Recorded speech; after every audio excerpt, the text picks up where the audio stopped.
Bueno, muy buenas tardes a todos y todas. Es un placer comenzar con esta actividad formalmente.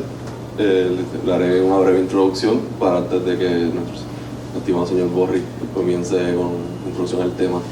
Es un honor dar una de las más cálidas bienvenidas a este espacio de intercambio de ideas y reflexión colectiva. En este conversatorio nos embarcaremos en un viaje de descubrimiento donde cada palabra compartida, cada perspectiva expresada contribuirá a enriquecer nuestra comprensión mutua y cultivar un ambiente de respeto y colaboración. A través de este diálogo abierto y escucha activa, aspiraremos a tejer lazos trascendiendo entre las fronteras, diferencias, abriendo paso a soluciones innovadoras y cooperación duradera. A lo largo de este conversatorio tendremos el privilegio de escuchar expertos y compartir experiencias activas de personas que sí vivieron y estuvieron relacionadas estrechamente con nuestro país hermano de Haití, que es un tema muy interesante dada la experiencia que están viviendo hoy día los hermanos haitianos en un momento muy difícil de su historia.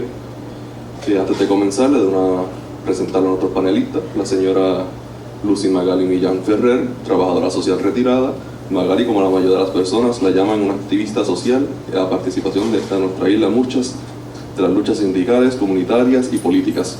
Desde el 1977, Magali ha hecho trabajo voluntario con la organización Red de Esperanza y Solidaridad, a mejor conocida por sus siglas REDES, la diócesis de Caguas, una organización que ha conocido al pueblo de Haití por ya 46 años. Seguimos con el señor Gamaliel Ramos, por otro lado, catedrático jubilado de las Ciencias Sociales en la Facultad de los Estudios Generales del Recinto de Río Piedras, Universidad de Puerto Rico. Fue director del Instituto de Estudios del Caribe y la institución y coordinador de su red de estudios sobre Haití y el Caribe francófono. Posee un bachillerato en artes de la Universidad de Puerto Rico y un doctorado en sociología de Rutgers University en Estados Unidos.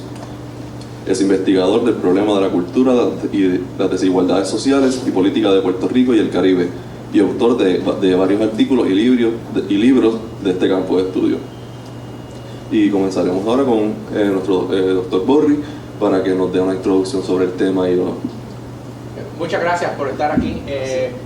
Lo que queremos es desarrollar un conversatorio, así que si en el proceso de la experiencia tienen alguna pregunta, por favor pueden levantar la mano, la queremos atender. Aunque tenemos unos temas planificados, más o menos planificados, para cubrir, lo más importante que deseamos es levantar curiosidad y deseo de entender lo que acontece en el pueblo hermano de Haití. El Caribe, a pesar de las grandes diferencias de lenguaje, cultura, sistemas económicos y políticos, todos tenemos algo en común, que nos hemos desarrollado a la sombra de una metrópolis, sea europea o sea americana. Y eso, desde esa comunalidad, entender lo que ocurre en nuestra pueblo hermano Haití, tarde o temprano nos podrá ayudar a entender lo que ocurre en nuestro pueblo. A veces que no nos gusta ver, pero que ocurre y entender algo de un país hermano que tarde o temprano nos va a poder ayudar, precisamente por esa comunalidad que hay entre nosotros. Me gustaría que los recursos, a dar una oportunidad breve a los recursos, con una simple pregunta: ¿cómo fue su encuentro inicial con el pueblo hermano de Haití? La primera vez ¿cómo fue ese? Ustedes llevan muchos años, son recursos que, además de conocer sobre Haití de su lectura, es que también han conocido y conocen proyectos comunitarios, conocen a los líderes comunitarios, han conocido distintas personas clave a través de la historia en Haití. Así que, ¿cómo fue ese encuentro inicial? Sí, buenas tardes a todos y todas. Me llamo Magali. Yo creo que conozco a varias gente de los que están aquí, de las que están aquí. Yo llegué cuando tenía 18 años, ya tengo 65. La primera vez que yo fui a Haití fui con la diócesis de Caguas en un proyecto que en ese momento se llamaba Guerra contra el Hambre. Y yo digo, para una bendición para mí, llegamos a la comunidad de Cité Simón, ahora se llama Cité Soleil. Cité Simón o Cité Soleil, como ustedes lo habrán leído, si leen la prensa y saben algo de Haití, y yo creo que aquí todo el mundo más o menos ha estado leyendo estos días. Cité Soleil es la comunidad más pobre de América y más grande. Hay más de 200.000 familias en condiciones infrahumanas, y en este momento una de las comunidades más violentas de Haití. Pues llegué a Cité Soleil con un grupo a hacer trabajo comunitario, y qué bueno que llegamos ahí. Desde el 77, pues por lo menos hasta hace como 3 años viajo varias veces al país. Tenemos proyectos a través de esta organización que se llama Redes de la Iglesia Católica, pero también en el 2004 creamos, junto a algunas compañeras que están aquí como Josefina Pantoja, creamos el Comité de Solidaridad con el Pueblo de Haití cuando hubo el segundo golpe de Estado a Aristide. Creamos en Puerto Rico ese comité, y ese comité pues no es cristiano necesariamente, es de gente de buena voluntad, hombres y mujeres que quieren, y desde el 2004, pues ya cumplimos más de 20 años, pues hemos estado haciendo trabajo de solidaridad. Realmente ese comité, al contrario de Redes más se dedica a hacer proyectos de autogestión y desarrollo, pero el Comité de Solidaridad con el Pueblo de Haití lo que quiere es hacer esto que estamos haciendo aquí, hablar con la comunidad boricua para que conozcan y nos acerquemos al pueblo de Haití como un país que queda a 40 minutos en avión, 40 a 45 minutos, y si te vas en lancha, par de horas, ¿verdad? Así que el comité, que tenía como principio orientar sobre la situación política y económica del pueblo de Haití, crear lazos de solidaridad, pues con el tiempo y por la situación de empobrecimiento que han sometido al pueblo de Haití, pues creamos varios proyectos y tenemos varios proyectos, y así llegó mi tiempo en Haití. Así que estoy vinculada con la comunidad haitiana por eso. Muchas gracias. Sí, Aaron. Bueno, yo fui por primera vez a Haití durante la década del 60, porque pertenecía a un movimiento estudiantil cristiano, y era representante del Caribe en esa organización. Y había un vuelo de Pan American, que nosotros le decíamos la vendedora de leche, ¿no? Porque salía de San Juan, se paraba en Santo Domingo, después en Puerto Príncipe y después en Kingston. Y esa fue mi primera experiencia, por cierto, bajo Duvalier, ¿verdad? Sí, y luego la Universidad de Puerto Rico creó un programa para ir a Haití. Íbamos a hacer 3. Un haitiano venía acá, otro se quedaba con Haití durante un año, un proyecto universitario.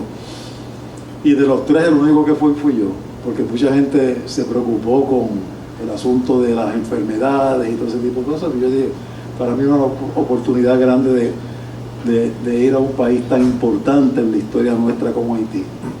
Y ahí estuve un año. Llegué le decía ahora a Willy, llegué cuando estaba la MINUSTA. Haití estaba lleno de jipetas militares, absolutamente seguro todo, ¿no? Uno miraba a la calle y no había carro de nadie, eran todos jipetas militares aquí, jipetas militares allá. Y estuve un año allí, recorrí el país completo. Fui a Jacmel, donde vivió Ramón Emeterio Vitance, ¿verdad? Una visita a Haití, como hablábamos antes, tiene que incluir eso. Y entonces otras cositas que fui aprendiendo es lo que Gerard Pierre Charles, uno de los historiadores más importantes de la historia de Haití, llamaba la particularidad, decía, Haití es un lugar muy especial, entre otras cosas, y me parece importante decirlo, porque no fue para entender Haití, si queremos entenderlo, ¿verdad? No fue una colonia de asentamiento europeo, ¿verdad? Como lo fue Cuba. Los españoles quisieron, con sus colonias en América, ¿verdad?, quisieron poblarlas de europeos, ¿verdad? Y bueno, como dice la canción racista, La Habana es Cádiz con más negritos, no sé si la han oído, ¿verdad? La Habana es Cádiz, porque España quiso reproducirse en América. Los franceses no, era una colonia absolutamente negra, africana, totalmente. Y ese dato de que era una colonia absolutamente africana, ¿verdad?, con esclavos que morían y verían otros de distintas etnias de África, pues eso permitió que Haití creara su propia lengua. Mire qué país más original, ¿verdad? Un país que tiene su propia lengua. Nosotros tenemos que la lengua española, la religión católica o protestante, ¿ah? No, Haití tiene su propia lengua, creada por ellos, ¿no? Su propia religión, el vudú, que no tiene templo. El vudú no tiene templo, ¿verdad? Es un palo que alguien lleva, el ungán, lleva a algún sitio. Yo una vez dije, ¿y cómo yo puedo ir a una ceremonia vudú? Y me dijeron, sigue por ahí, oye los tambores y te vas acercando y los tambores te van a llegar. Bueno, a mí nunca nadie me dijo eso aquí para ir a una iglesia. O sea que tenemos, y entonces el tercer factor, también original en todo sentido, es que tienen una lengua creada por ellos, una religión creada por ellos, que no es idéntica a ninguna africana, es algo que ocurre en el marco de la formación de ese país tan extraordinario,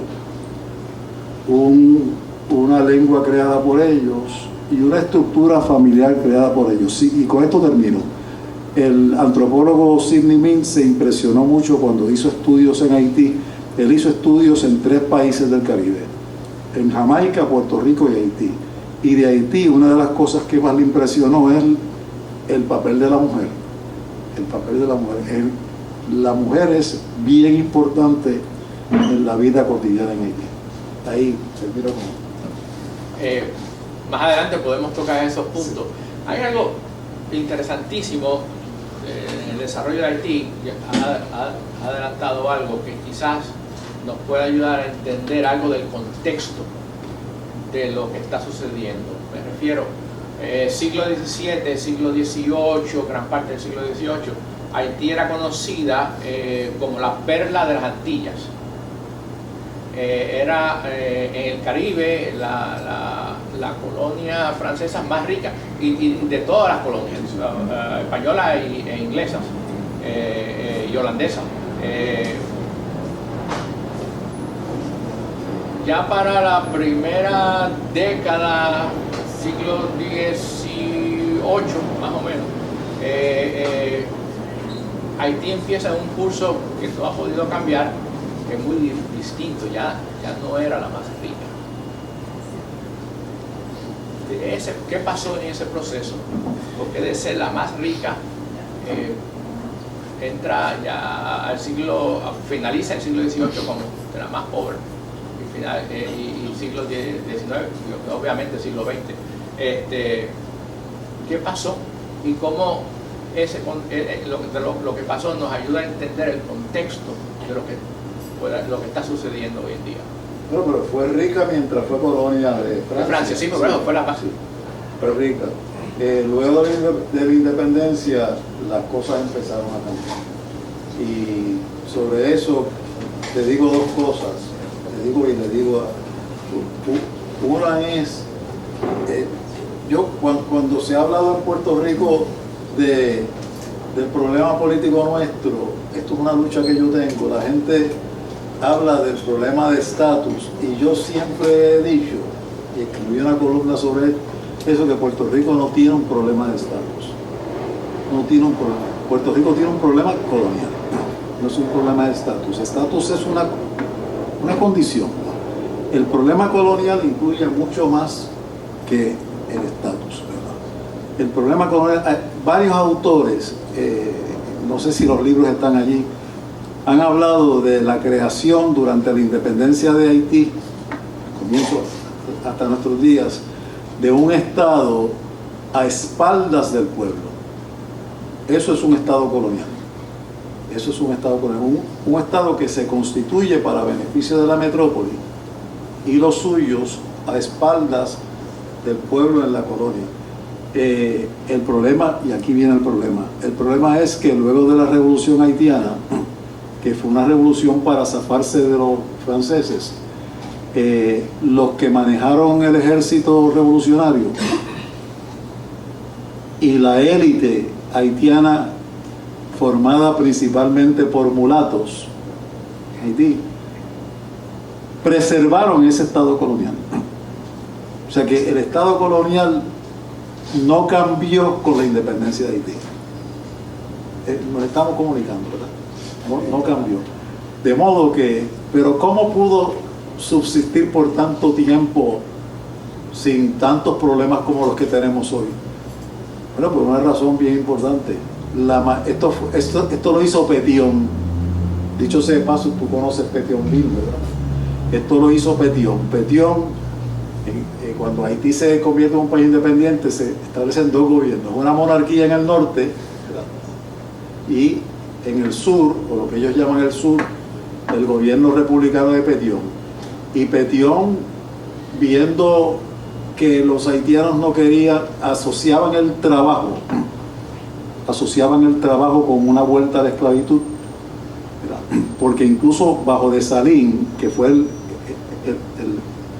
la gran figura de la independencia, Dessalines también quería crear una economía donde los que habían sido esclavos siguieran trabajando para una clase social agrícola, muchos de ellos hijos de franceses. ¿Y cómo resolvió el problema Pétion? Dividiendo el país en pequeñas fincas y dándole tierras a todos los haitianos y las haitianas de aquella época. Resultado, cuando se acabó el campo haitiano y la gente decidió emigrar a las ciudades, entonces el Estado se mostró con todo su esplendor que continuaba siendo un Estado colonial. Si usted va a Haití hoy día y mira muchas de los lugares donde la gente va a recibir algún tipo de tratamiento, a resolver algún problema, son agencias de USAID establecidas en Haití. No lo hace el Estado haitiano. Entonces, ese estado de espaldas al pueblo es el que hay que transformar ahora. A mí me gustaría decir algunas cosas sobre lo que tú planteabas de por qué. Primero, que nosotros en el Comité de Solidaridad con el Pueblo de Haití no queremos decir que Haití es un país pobre, ¿verdad? Queremos decir que Haití es un país empobrecido. Nosotros trajimos aquellas cosas que hay ahí detrás que nos gustaría que las fueran a ver, porque Haití tiene mucha riqueza cultural, riqueza musical, riqueza religiosa. Todo lo que hay en aquella mesa son hechos por haitianos. La madera, el coco, o sea, un montón de artesanías que hacen. Así que Haití lo han empobrecido. Número uno, como ya planteó Aarón, ¿verdad? Cuando Haití decidió, a través de una revolución, liberarse de Francia, Francia le impuso un impuesto de millones, ¿verdad? De millones, que estuvo pagando hasta los otros días. O sea, fue cuando vino el terremoto que empezó a discutirse. Todavía era el terremoto, imagínense, desde el 1804 hasta los otros días, el 2012, estuvieron pagando un impuesto a Francia para Francia poderlo reconocer como un país libre a nivel internacional. Le puso un impuesto que estuvieron pagando hasta los otros días. Estados Unidos invadió Haití y saqueó Haití por mucho tiempo. Así que invasiones, impuestos, dictadores, corrupción, y también los fenómenos naturales. O sea, Haití se ha empobrecido porque lo han empobrecido, pero yo imagino que Aaron también, o sea, la biblioteca más hermosa que yo he visto en América, yo la vi en Puerto Príncipe.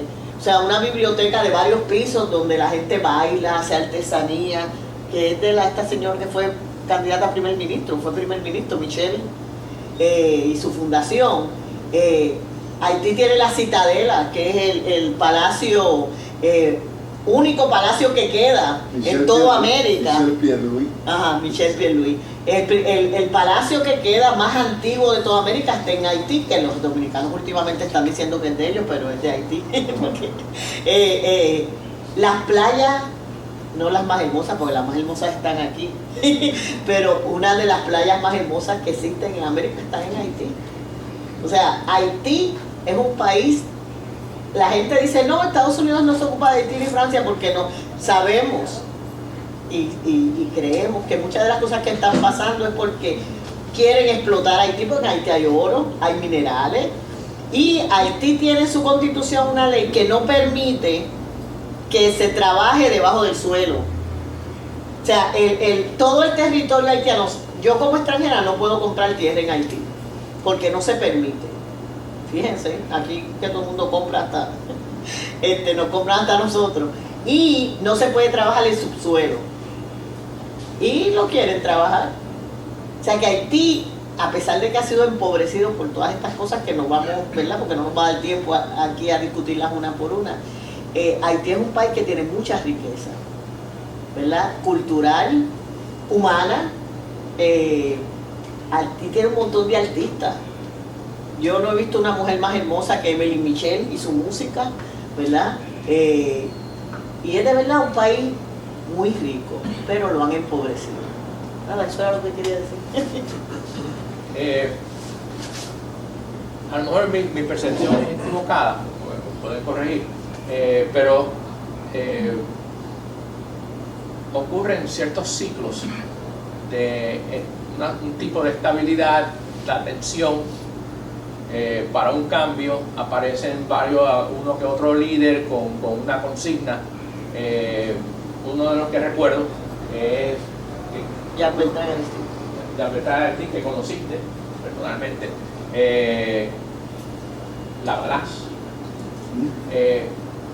Ese ciclo de tensión, esperanza y percepción de esperanza defraudada, sospecho que tiene que tener un gasto en el pueblo común y corriente, el que sufre los cantazos. Desde tu perspectiva como trabajadora social, ahorita hablaste del rol de la mujer, ¿cómo, y mencionan la fuerza del pueblo común y corriente, de vivir todos los días, organizarse? Desde tu percepción como trabajadora social, ¿cómo ves ese rol de la mujer para poder sobrevivir todos estos ciclos que gastan a un pueblo? Bueno, yo creo que primero hoy es un día importante para Haití, ¿verdad? Después de la renuncia del primer ministro, que me imagino que ya lo leyeron y lo vieron en las noticias. Bueno, es un momento importante porque ahora vamos a ver qué va a pasar, ¿verdad? ¿Qué va a pasar en Haití? Y hay muchos actores y actrices en el asunto. Hay que estar pendiente a lo que va a pasar. También quiero decir que el revolú que hay hoy en Haití, básicamente y principalmente es en la capital haitiana, ¿verdad?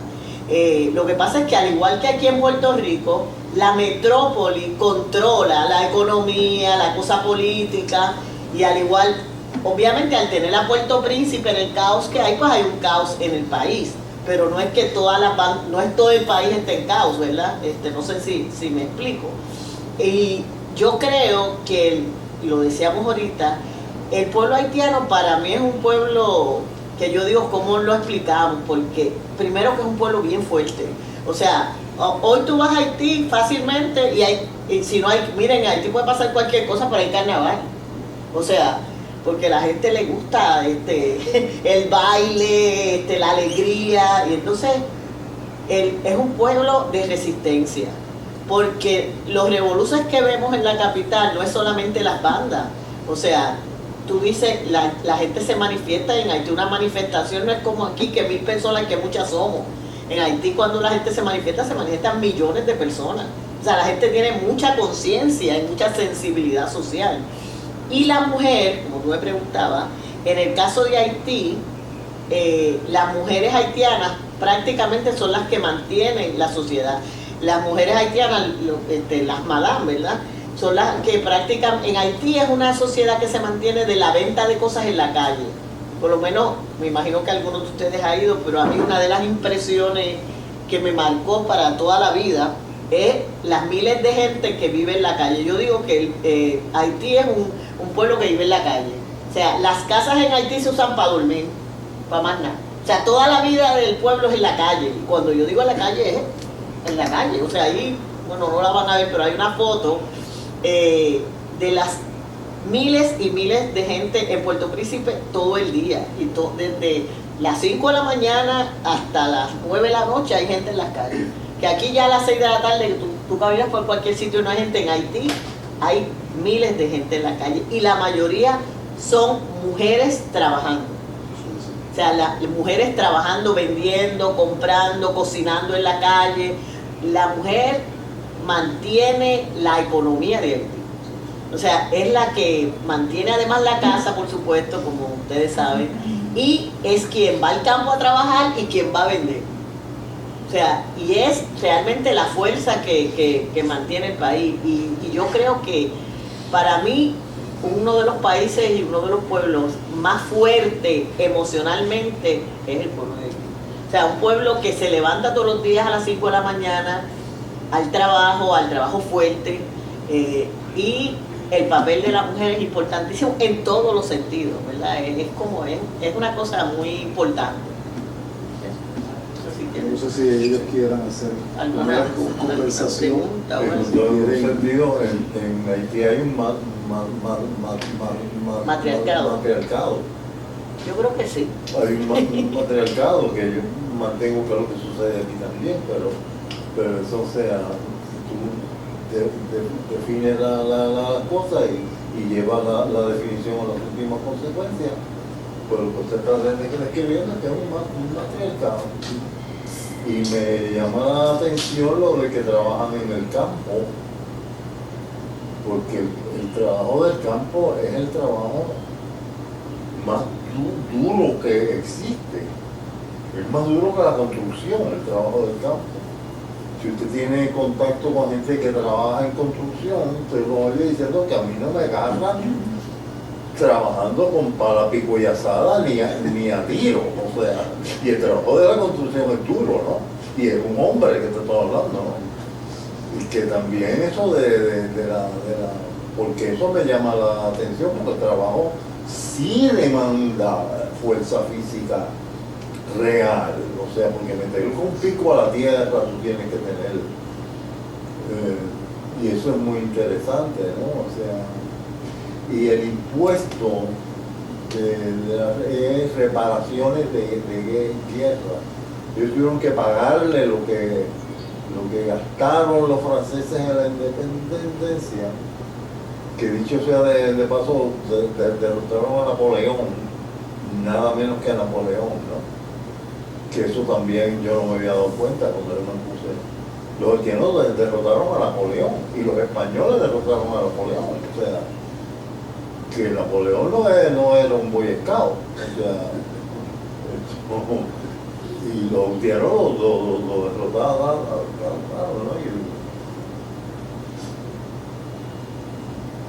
¿no? Antes, perdón, ¿qué distancia hay de Cuba a Haití ahí con el marco de referencia de aquí, de Mayagüez a La Mora? Bien corta. De hecho, eso fue motivo de una polémica histórica, ¿verdad? Porque los americanos quisieron construir una base militar ahí. En ese punto. Que no lo estoy mirando de acá.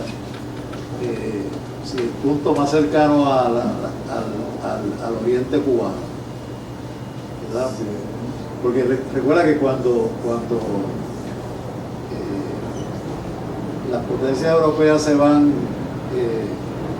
debilitando frente al poderío americano, los americanos, el primer país sobre el que se interesan dominar es Haití.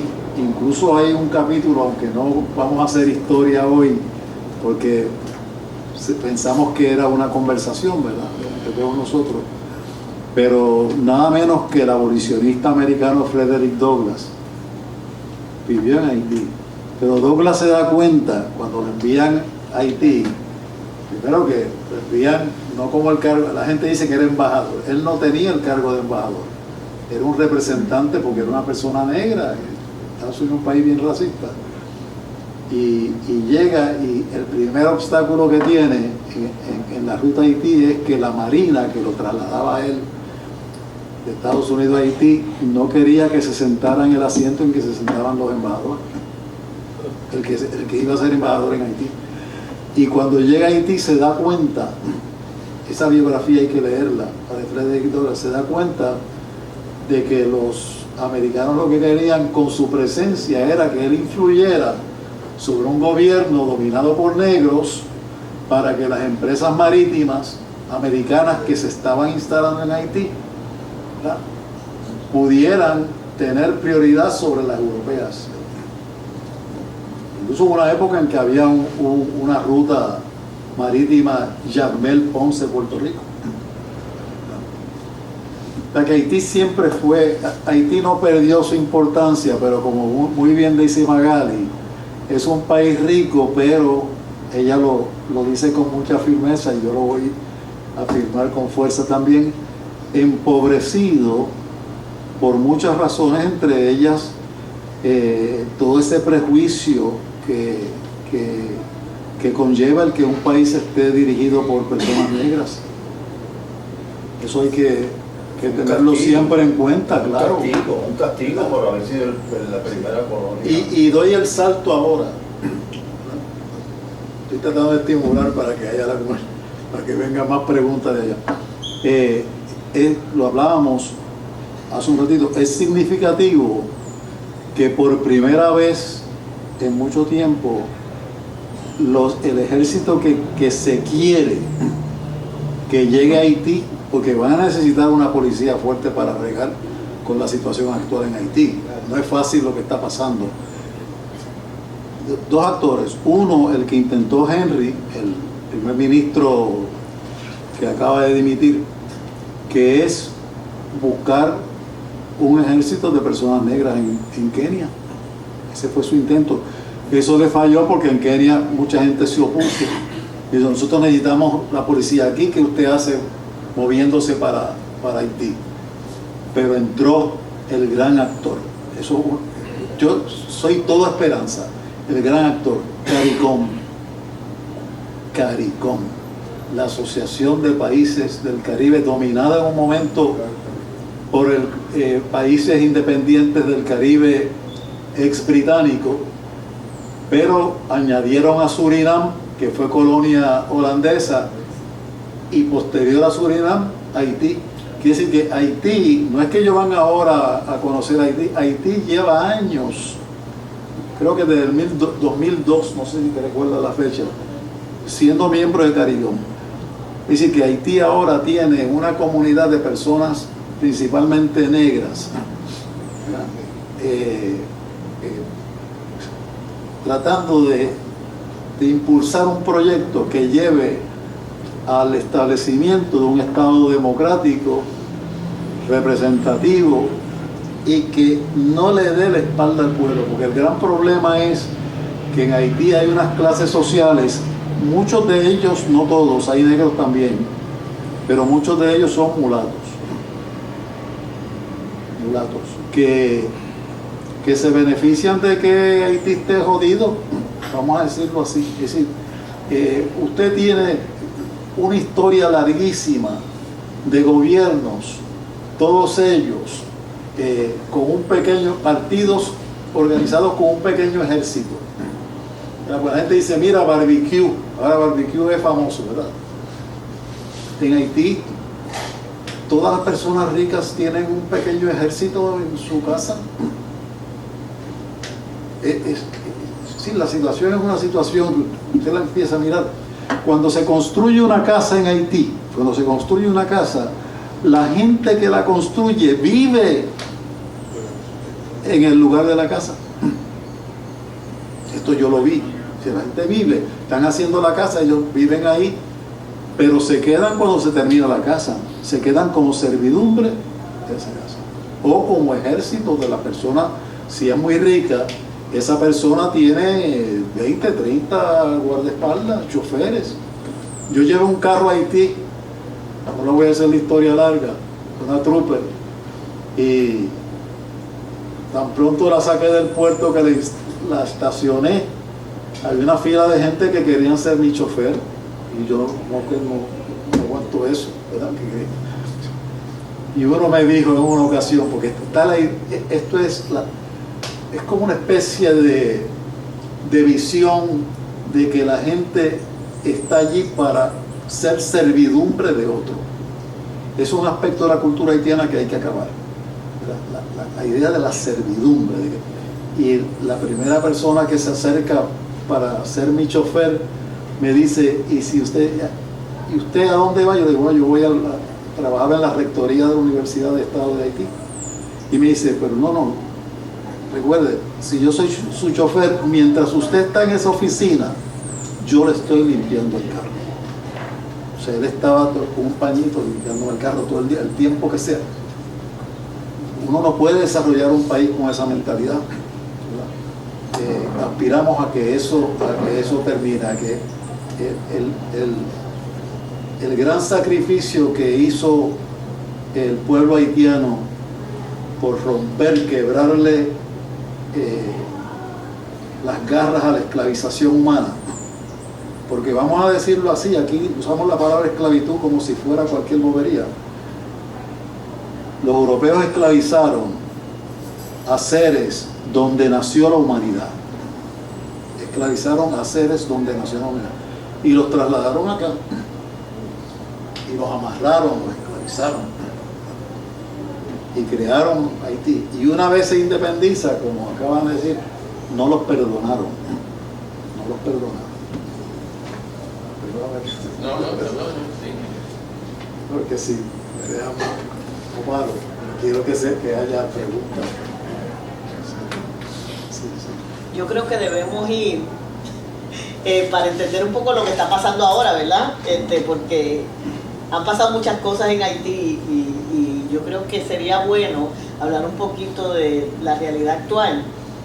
Como ustedes saben, pues hubo la dictadura de Duvalier, de papá y después el hijo, pero el hijo, yo creo que igual que aquí en Puerto Rico, que yo soy de Cagua, así que yo digo, el primer alcalde no era tan malo, el hijo pues no salió tan bueno. Pues así fue en Haití, ¿verdad? Duvalier era más astuto que el hijito que a los 19 años llegó al poder y fue, como ustedes saben, una dictadura sangrienta donde se usaba, dicen que los túneles del Capitolio, del Palacio Nacional, que era bellísimo y se cayó en el terremoto, para torturar gente, ¿verdad? Y entonces también se usaba el vudú como una manera de explotación, ¿verdad? Y de darle miedo. Decían que Papadoc, como le decían a François Duvalier, pues usaba el miedo del vudú para esclavizar más y explotar a la gente. Después vino su hijito, que era igual de malo, pero no, yo creo que menos inteligente. Y por primera vez en la historia de Haití desde 1804, pues hicieron elecciones libres y ganó este sacerdote, que como dijo Luis, yo fui a su primera misa, porque él era sacerdote salesiano de la congregación de los padres salesianos y trabajaba en Cité Soleil, bueno, en ese momento Cité Simón, así que yo lo conocí, era amigo mío, y todo el mundo tenía esperanza, no solamente los haitianos, sino yo creo que toda la gente en el mundo pensó que Aristide iba a hacer una buena cosa y se apoyó, ¿verdad?, el proyecto de la Balaz en ese momento, que quiere decir la avalancha, ¿verdad? O sea, que aquí, y en verdad tuvo un apoyo del país entero, pero pues hubo un golpe de estado primero, se lo llevaron se lo llevaron fuera del país y la gente dice que le lavaron el cerebro, quién sabe, porque hay otros que dicen que siempre fue así y no se dejó ver. Luego regresó al país, hubo otro golpe de estado y finalmente se fue para Sudáfrica. Él regresó al país, tiene una universidad y todavía tiene palabra para decir cada vez, o sea, y tiene su fanaticada, o sea, tiene mucho, pero desgraciadamente durante su gobierno hubo muchas acusaciones de violación de derechos humanos, incluso amigos, o sea, gente que estaba a favor de él, como la periodista Lilian Pierpol, que falleció el año pasado, una querida amiga, lo acusó y sabemos que fue así, de mandarla a matar una mujer como ella, o sea que fue acusado de muchas violaciones de derechos humanos, así que finalmente le dieron otro golpe, sale Aristide del panorama como, ¿verdad?, como presidente, y empiezan a tener presidentes y primer ministro, y, ¿verdad?, no vamos a hacer la historia, pero incluso para el terremoto, después del terremoto, yo estaba en Haití y en el Palacio Nacional, 50 candidatos para presidente, para las elecciones. Hubo una elección donde había 5, así que imagínense. Y después del terremoto, Haití nunca volvió a ser lo que era, ¿verdad? En términos de seguridad, en términos de desarrollo, todas las instituciones se cayeron. Como yo dije ya, el Palacio Nacional se cayó, los hospitales se cayeron, las iglesias de Haití, que realmente, cuando digo las iglesias me refiero a todas las iglesias de denominaciones, realmente llevan la cuestión de la educación. En Haití es diferente aquí, a pesar de que hay educación pública, la educación pública prácticamente no existe. Los papás, aunque te manden una escuela pública, tienen que siempre pagar algo porque el Estado no tiene los recursos o se roba los recursos para la educación y no hay realmente escuela pública como la conocemos nosotros, ¿verdad? Las escuelas mayoritariamente son escuelas privadas, que puede ser un rancho, que Aarón decidió poner un rancho ahí tiene una escuelita y le cobra 50 gul para que vayan los muchachos a la escuela, y otros colegios así, de todas las congregaciones religiosas, etcétera. Se cayeron la mayoría de las escuelas. Yo me acuerdo haber ido a los 9 días del terremoto, Casamanresa todavía había muertos debajo, o sea, se murió prácticamente todos los dirigentes, las feministas, las organizaciones feministas perdieron a sus mejores dirigentes durante el terremoto.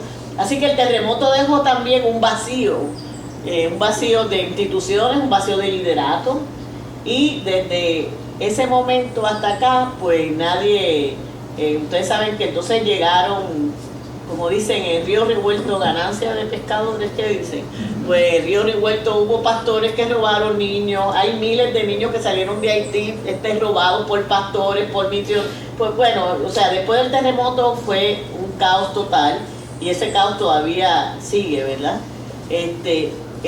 Hubo un momento que entonces, antes de eso estaba la MINUSTAH, ustedes en Haití ha habido, por eso cuando hablan de ocupar o de que venga una fuerza extranjera, la mayoría de nosotros no estamos de acuerdo. Ha habido más de 10 misiones de la ONU en Haití y ninguna ha tenido ningún resultado positivo. La MINUSTAH dejó cólera, la MINUSTAH dejó mujeres embarazadas, la MINUSTAH, o sea, violadas, con niños. Hay un montón de niños que le dicen los niños de la MINUSTAH, porque son niños de mujeres que fueron violadas por los soldados supuestamente que fueron a poner la paz. O sea, las misiones de paz en Haití, las ocupaciones, no han traído resultados positivos, así que por eso la gente que apoyamos a Haití decimos, deben dejar a los haitianos resolver sus problemas, porque las ocupaciones no han dado resultados, al contrario, han traído problemas. ¿Tú querías decir algo? Sí, el primer ministro estaba, si no me equivoco, en Ghana, porque estaba tratando de traer... ¿En Kenia? Sí, pues está tratando de traer alrededor de 1000 tropas, no tengo seguro si eran de las Naciones Unidas o si eran del mismo país, pero lo que usted acaba de decir, que permitan a los haitianos manejar sus propios problemas, ¿cómo eso puede ser una manera viable, verdad? Si los mismos haitianos con las gangas son los que se metieron al palacio para tratar de votar al primer ministro. Los mismos haitianos tienen ya sus líderes de las gangas, que prácticamente son los de facto líderes de todo el país. cómo se pudiese encontrar una manera para seguir adelante con tantas personas de que tienen reclamo el poder y que tienen las maneras de poder aguantar ese poder, dado que tienen armas, tienen a las personas que los apoyan porque no tienen otra persona que pues ellos puedan confiar, porque han tenido muchas personas, muchos líderes, todos los líderes los han defraudado, sea por corrupción, sea por distintos problemas de que tiene el problema haitiano. ¿Cómo uno pudiese encontrar un político que no le mienta a las personas y que trate de estar tan presente como son los líderes de las gangas, que a pesar de que estén usando recursos bastante violentos, siguen siendo personas de que son líderes de la comunidad, porque sí, son personas de que recurren a la violencia para resolver sus problemas, pero son los que le dan los chavos para que la gente pueda comer, son los que roban las cosas de las Naciones Unidas, todos los aid packages para robárselos para después dárselo a las personas. ¿Cómo un líder puede surgir de... Mira, la situación de Haití, yo creo que en este momento es bastante complicada. Esa es la pregunta que todos nos hacemos, ¿cómo? ¿Verdad? ¿Cómo solucionar? Yo creo que la situación, incluso ni Aarón, ni Severino, ni los expertos, porque yo no soy experta, estos son los expertos, ni por la tortura, yo creo que pueden contestar la pregunta, ¿por dónde va la cosa? Porque hay tantos actores, actrices y revolú, porque no solamente los haitianos y las haitianas, o sea, ahí está Francia, Estados Unidos, Canadá, Inglaterra, y algunos países de nosotros como Brasil, porque o sea, que han estado metidos en, o sea, no solamente son los haitianos, ¿verdad? Hay otro gente que está metida ahí, viendo a ver cómo ganan algo. Yo creo que hay que dejar, primero las gangas no deben ser los que sean, o sea, seguro tú oyes a Barbacú o Barbecue, como le dicen, hablando y uno dice, mira qué discurso más chévere tiene, pero ha secuestrado a la mitad del país, ha violado mujeres, ha matado gente, le ha dado armas a niños, a niñas, o sea, no me importa que a mí me dé un saco de arroz, ese líder yo no lo quiero, o sea, para Haití no se merece ese líder. El otro, que es Guy Philippe, que acaba de salir de una cárcel de Estados Unidos por narcotráfico, sí, tiene un discurso bonito, pero es gente que darle el país a esa gente, yo no sé. Pero eso es una decisión que tienen que tomar los haitianos y las haitianas. Margarita, pero tal vez sería bueno que mencionaran que además de la gente empobrecida y las gangas, hay organizaciones que están en Haití y que se han expresado sobre el particular. Sí, eso era lo que iba a decir además. En Haití sí hay una oposición, como yo le digo, la oposición decente, ¿verdad? Yo le digo, hay un grupo de gente, bueno, hay un montón de organizaciones. Haití es un país muy organizado, hay mujeres, hay organizaciones feministas, organizaciones políticas, hay un liderato que se ha estado reuniendo y que han hecho propuestas. Como hemos mencionado, el acuerdo, lo que se llama el acuerdo de Montana. Montana es un hotel en Haití y como se reunieron ahí, por eso se llama el acuerdo de Montana, donde ellos han hecho una propuesta bastante buena sobre cómo debe ser la solución en Haití. Obviamente no han tenido la posibilidad de sentarse a la mesa con los que mandan, como yo dije, que son los que llaman los amigos de Haití. Yo espero que quizás la CARICOM allá oiga a este liderato, porque sí hay una oposición que no son las gangas, una oposición bastante organizada, pero no se le ha dado la oportunidad de escuchar su voz más allá de eso. Pero hay toda una propuesta y yo espero que se escuche y que se pueda solucionar. Y ese documento es bien importante. Los que se interesen en la situación haitiana deben buscar en el internet lo que se llama el acuerdo de Montana. El acuerdo de Montana es bien importante porque por primera vez se reúnen líderes y representantes de distintos grupos, de grupos obreros, maestros. Hicieron un grupo bastante amplio con una propuesta para crear un estado, porque de vuelta Haití tiene un estado, pero es un estado colonial. Es el estado que está ahí. No sé si me hice claro cuando hablé ahorita, porque hablé un poco rápido, pero le dije que yo no uso estatus para ponerle Puerto Rico. Puerto Rico tiene un problema colonial, tiene un estado colonial. ¿Y quiénes lo quieren ocupar? La gente que se benefician de manejar ese estado colonial. Yo, cuando me preguntaba en Haití, Paul Latortue recuerda esto. Paul me decía, siempre di algo. Yo digo, ¿cómo es Puerto Rico? Yo le decía, Puerto Rico es Haití con fondos federales. Porque tiene el estado colonial.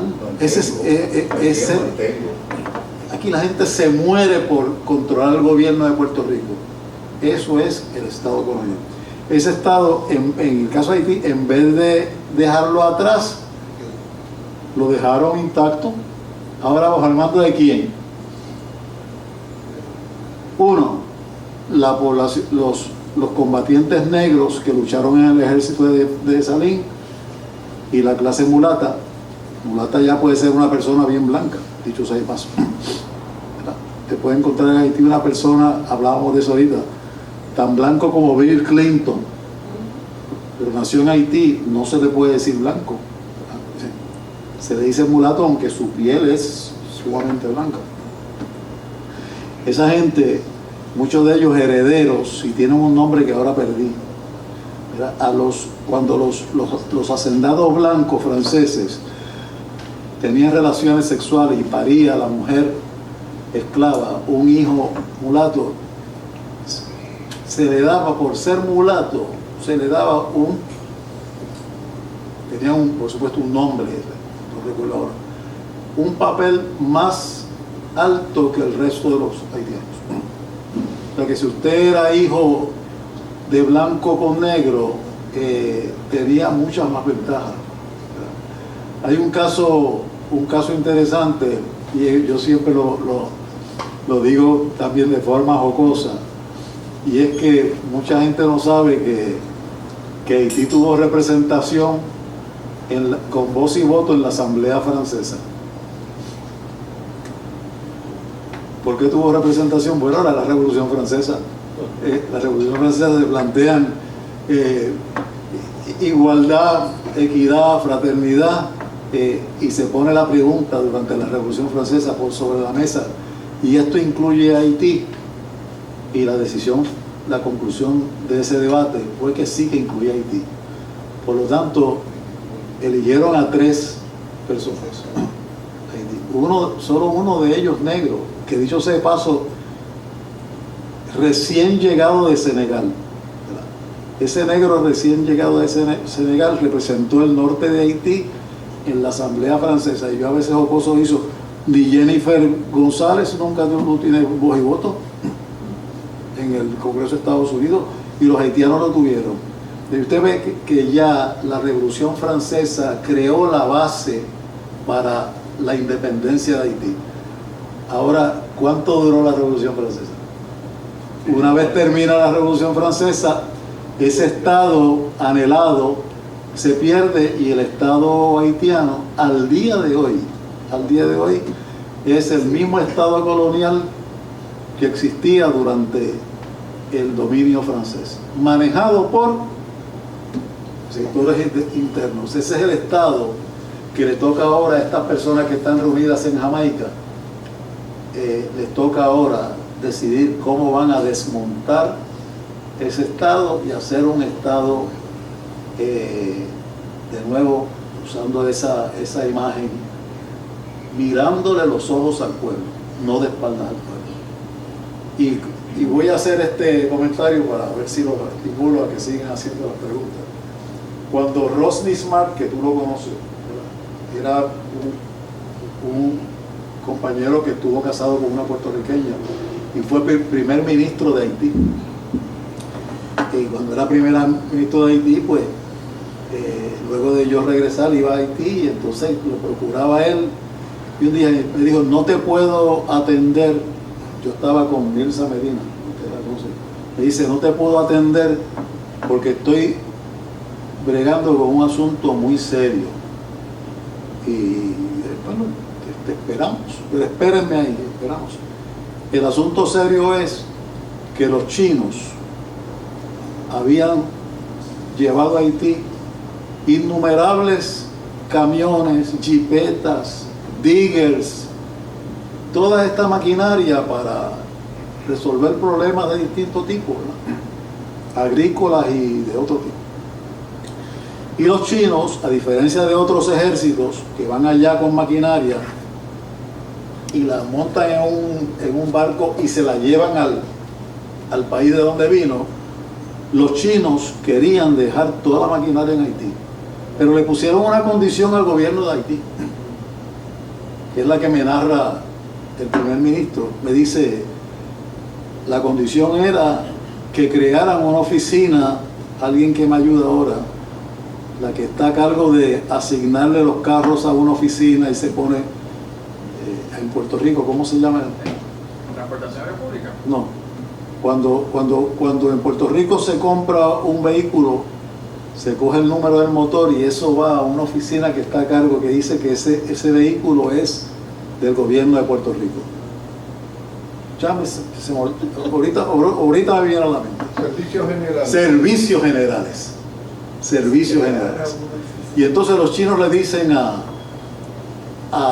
Rosny Smart, le dicen, nosotros lo vamos a dejar, pero tiene que haber una oficina de servicios generales. ¿Y dónde está el problema que ustedes dirán? ¿Cuál es el problema? Rosny me decía, tengo un problema y es que se me llena la oficina de gente diciéndome, no seas pendejo. Cero oficina, coge todo eso y repártelo entre tus amigos. Ese es un eje central de la realidad haitiana que hay que acabar. Porque hay una cultura de, número uno, de que cada poderoso tiene su propio ejército. La gente dice, barbecue, como si naciera así, barbecue de la nada. Cualquier persona rica, incluso los partidos políticos en Haití, tienen un ejército, cada uno de ellos. Y se matan unos a otros. ¿Por qué se matan? Por el gran premio que es el Estado colonial de Haití, que no terminó con la revolución haitiana, sino que está vivito y coleando hoy en Haití. En Jamaica, yo estoy ahora, cuando regrese a casa, pendiente a ver qué está pasando en Jamaica. En Jamaica tienen que bregar con la destrucción del Estado colonial de Haití, según nosotros tenemos que bregar con la destrucción del Estado colonial nuestro y crear un Estado que tenga los ojos mirando al pueblo al cual debe servir. Ha mencionado Jamaica. ¿Quiénes son los que están reunidos en Jamaica? CARICOM. El grupo de CARICOM. El grupo de CARICOM. Sí. Y yo tengo mucha confianza en CARICOM. Yo creo que CARICOM, no sé si cuán relacionados ustedes están con CARICOM, pero cuando los ingleses deciden, obligados por las circunstancias, de independizar a las colonias del Caribe, tuvieron dudas de cuáles podían ser exitosas y cuáles no.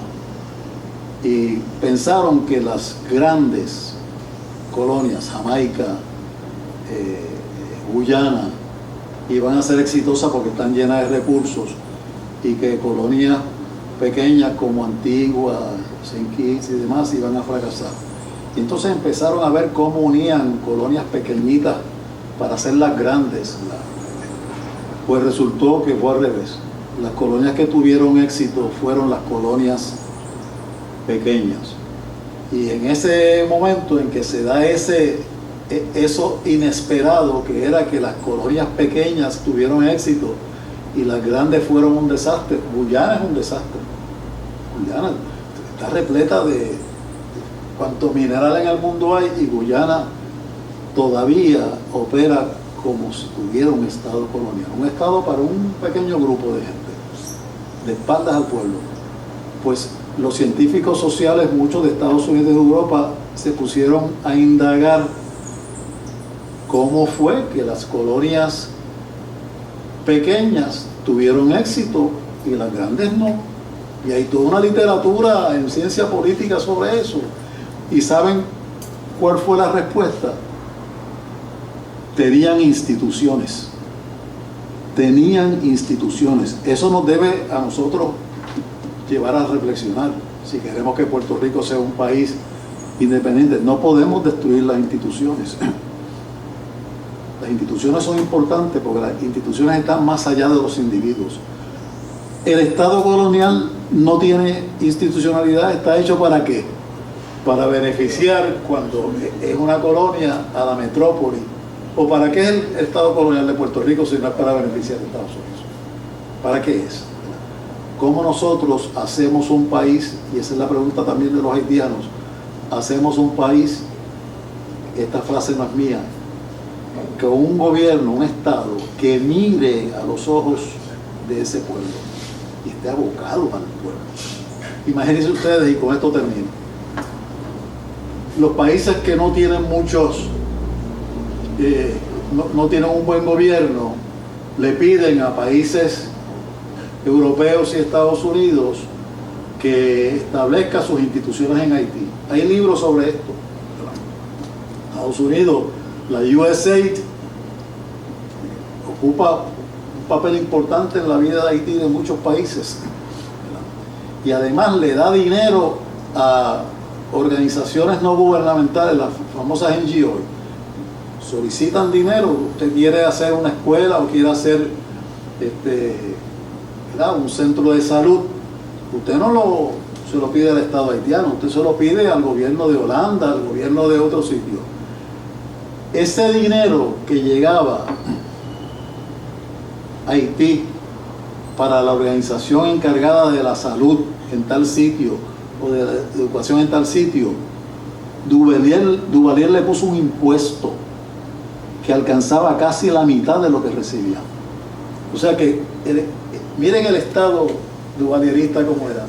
Es tan glotón que ni siquiera ese dinero que venía para servir a una parte de la población le arrancaba la mitad para beneficio de la dictadura. Eso de Duvalier es importante porque yo vi en YouTube, una entrevista de Duvalier explicando que él tenía lo que le permitía a él eso, el enganche que él le hizo a los Estados Unidos, a la amenaza de que si no lo apoyaba, ellos iban a ir con Cuba. Y entonces, para que no se fueran con Cuba, pues le daban lo que él quisiera, y lo dice así. Habrá que ver si eso está en YouTube todavía. Entonces, para defender la democracia anticomunista, pues apoyaban a Duvalier. Duvalier tiene mucha, pero hay una cosa que yo encontré bien interesante también con lo del hijo, era que, para ilustrar nada más, por ejemplo, la esposa del hijo, creo que era una actriz o era una artista o algo así, era una mujer parece que bastante ambiciosa, pero había un ejemplo bien particular, que ella y su clan que compraban pieles en Europa, en Francia, de estas, tú sabes, pieles carísimas en los ojos, pieles de invierno, ¿sabes? Entonces tenía unos salones en Haití con aire acondicionado súper frío, con el cual ponerse las pieles de invierno en Haití, con un ambiente y darse el pavoneo de que tenían pieles caras, ¿no? Y eso es. Y hay una cosa también que se está mencionando, hay un movimiento de destruir estados internacional, y eso empezó, que yo sepa, con Yugoslavia, cuando se cayó la Unión Soviética.